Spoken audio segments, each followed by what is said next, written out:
Ողջույն սիրելիներս, այսօր միասին պատրաստելու ենք շատ համեղ կախասունկ։ Եթե սիրողներ կան, միացեք իմ էջին։ Ահա, կախասունկը ես արդեն նախապես լվացել եմ։ Հիմա մենք ուղղակի այսպես կբաժանենք մասերի։ Պետք չէ դանակ կպցնել այս սունկին,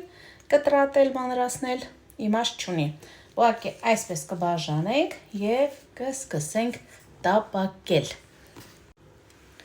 Սիրելիներս, սունկը արդեն պատրաստ է, տեսեք։ Ինձ մոտ 700 գրամ է։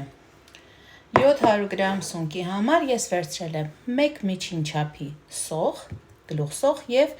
2 ատամիկ սխտոր։ Հիմա ես մանր կկտրատեմ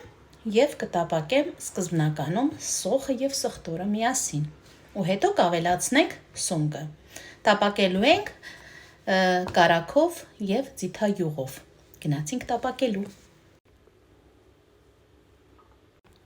Մինչև սոխը եւ սխտորը կտապակվի, մենք սկսենք մաքրել գազարը։ 1 միջին գազար եմ վերցրել, այժմ գազարը կանցկացնենք քերիչով եւ կավելացնենք տապակվող սոխին։ Ավելացրեցինք նաեւ գազարը, մի փոքր տապակում ենք եւ ավելացնում ենք սունկը։ Ավելացնում ենք սունկը։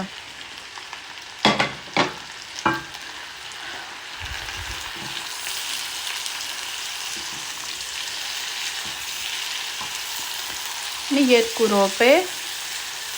բերանը կփակենք, կթողնենք, որպեսզի սունկը իր ջուրը դուրս տա եւ փափկի։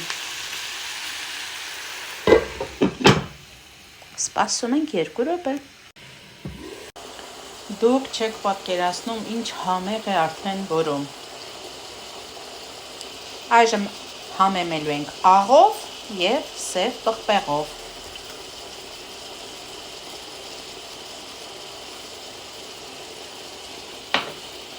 Եվ սև պղպեղ։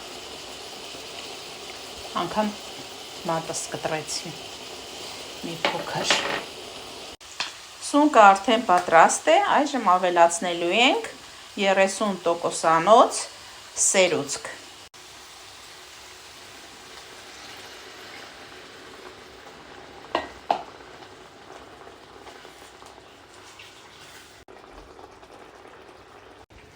Կտրատում ենք մի 2 ճուտ համեմ եւ սամիտ։ Սունկը արդեն պատրաստ է, շատ չենք թողնում, որ չցամաքի սերուցքը, որպեսզի հյութեղ լինի։ Այժմ կավելացնեմ կտրատված կանաչին եւ 2 րոպե կթողնենք այդպես հանգստանա ու հետո կարող ենք մատուցել։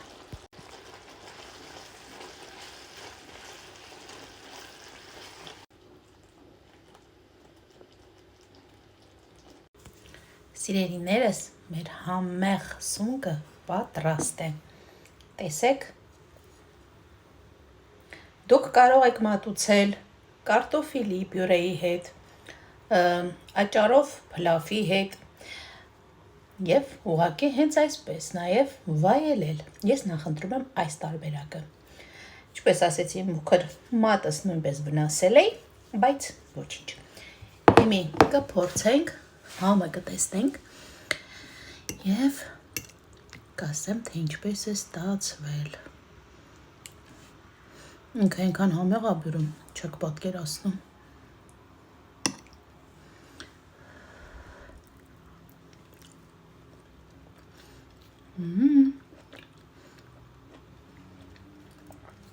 Անտիրություն։